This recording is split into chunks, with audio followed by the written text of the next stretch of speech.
Hiraya, ang munting paru-paro. Sa isang malawak na lambak na napapaligiran ng matatangkad na puno at makukulay na bulaklak, masayang lumilipad ang mga paru-paro tuwing umaga. Lahat ng paru-paro ay nagtataglay ng kahali-hali ng kulay bughaw na mga pakpak. Ngunit may isang paru-parong naiiba. Siya si Hiraya. Mayroong makintab na kulay gintong mga pakpak.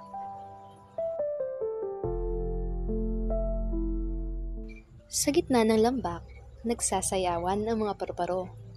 Paikot-ikot sa mga bulaklak. Nagtatawanan sila habang sinasabayan ang ihip ng hangin. Tumalon si Hiraya sa ere. Susubukang sumabay, ngunit biglang nagsalita ang isang paru-parong may bughaw na pakpak. Anong kulay yan, Hiraya? Gintong pakpak? Akala mo siguro social ka kasi kumikinang ka. Huwag mo naman kaming titigan ng ganyan. Hindi lahat ng makinang ay maganda. Madalas nakakasilaw ng kasi. Ikaw lang yung iba sa aming lahat. Bakit ba? Inaano ba kayo ng pakpak ko? Gusto ko lang naman sanang makipaglaro sa inyo. Umalis ka na nga lang dito, Hiraya. Ang sakit mo sa mata.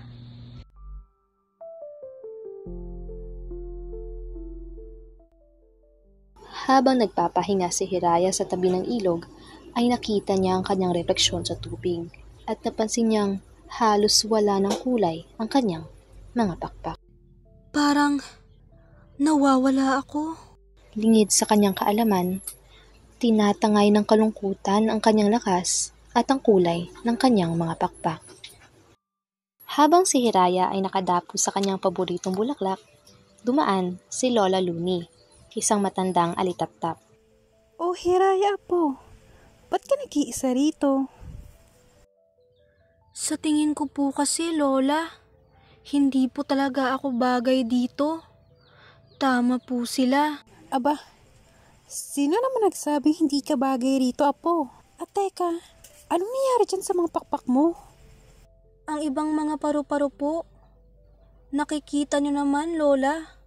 Ako lang po yung may kulay gintong pakpak. Tapos, ngayon po, kumukupas pa yung kulay. Hiraya, anak. Ang mga pakpak ay hindi lang para ipagmalaki ang ganda. Ito ay paalala ng iyong pagkakaiba. Hindi mo ba alam? Ang iyong mga kulay ay hindi basta-basta. Hindi lahat ay may pakpak na kayang sumalamin sa liwanag ng buwan tulad mo, Hiraya. Napatigil si Hiraya. Ngayon lamang niya narinig na maaari palang maging maganda ang kanyang pagiging iba. Ang mga pangungutya ay parang ulap lang. Lilim lang yan, panandalian. Pero kung paniniwalaan mo, tinatakpan nito ang sinag mong taglay.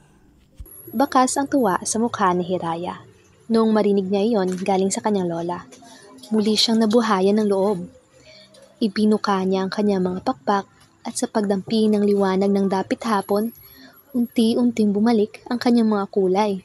Mas matingkad, mas buhay. Simula noon, hindi na siya nagtago. Lumipad siya ng buong giting at sa bawat pagaspas ng kanyang mga pakpak, may mga batang paru-parong lumalapit at humahanga. At ang dating nangungutya, tahimik na lamang nanonood habang dahan-dahang natututo na ang tunay na ganda ay hindi kailanman pare-pareho.